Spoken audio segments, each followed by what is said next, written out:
Thank you for your visit. Majority Leader.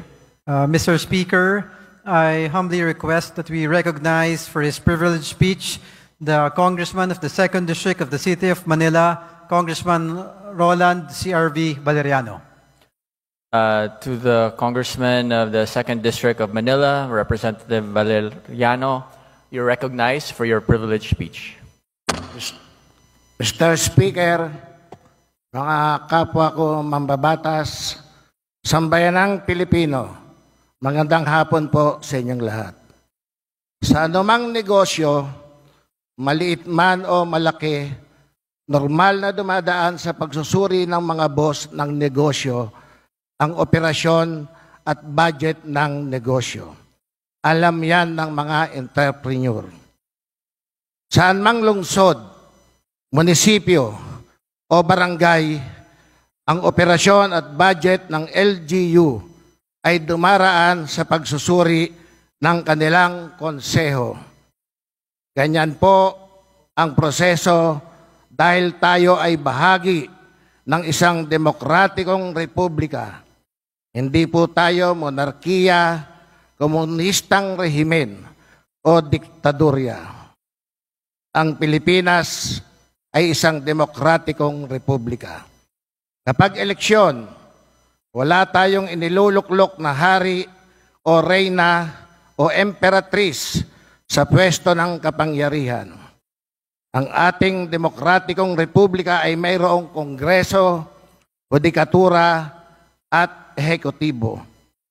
Tatlong sangay ng gobyerno na pantay-pantay at binabalanse ang isa't isa. Tungkulin natin dito sa kongreso na busisiin ang panukalang budget ng ehekutibo at ang panggastos ng mga nakaraang ipinagkatiwalang pondo ng bayan. Hindi pera ng pangalawang Pangulo ang Office of the Vice President budget para sa 2022, 2023, 2024 at 2025. Pondo ng bayan yan. Kaya nga mayroong budget hearings ay para malaman ng madlang people kung paano ginagastos ng mga opisina ng gobyerno ang pondo ng bayan na ipinagkatiwala sa kanila. Ngunit, nitong nakaraang linggo,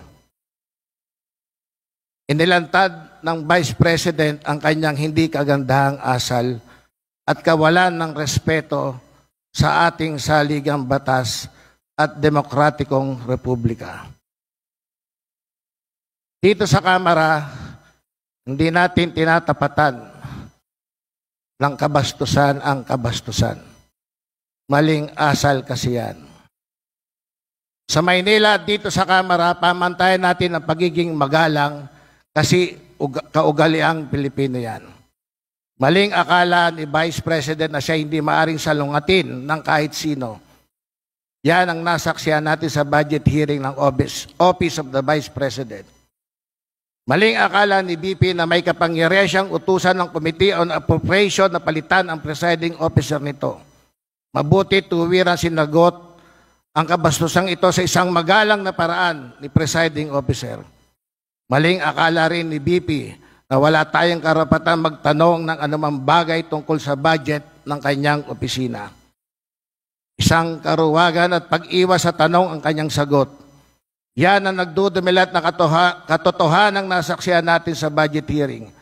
Takot sa mga lehitimong mga tanong ng taong bayan. Sa simula pa lang ng kanyang presentasyon at ayon sa kanyang sinasabi, wala na talaga siyang balak sumagot sa anumang tanong. Sinayang ng pangalawang Pangulo ang pagkakataon na ibida sa sambayanang Pilipino ang accomplishment ng Office of the Vice President. Pagkakataon na sana niyang patunayan sa Kongreso at sa sambayanan kung sino ang naging beneficiary ng kanyang mga socio-economic programs. Ang nakakapagtaka sa kanyang budget ng 2023, 2024 at 2025 ay bakit sa National Capital Region lang nakalaan ang mga ayuda programs niya. Bilang chairman ng House Committee on Metro Manila Development, nagtataka lang ako kung saan sa Metro Manila napunta ang bilyong pondo ng socio-economic program sa kanyang office.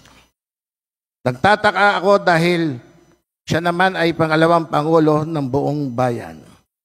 Sinayang din ng pangalawang Pangulo na ibida sa Kongreso at sambayanan kung ano o kung kanino nakipagpartner ang Office of the Vice President. Sa kanilang 2025 budget proposal, mayroong 977,615 beneficiaries. Nasaan na ito?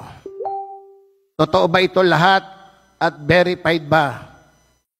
Sabi ng OVP sa kanilang budget proposal, nagkaroon din sila ng 793 strategic partnership noong 2023. Nasaan ang lista ng strategic partnership at mga strategic partnership agreements?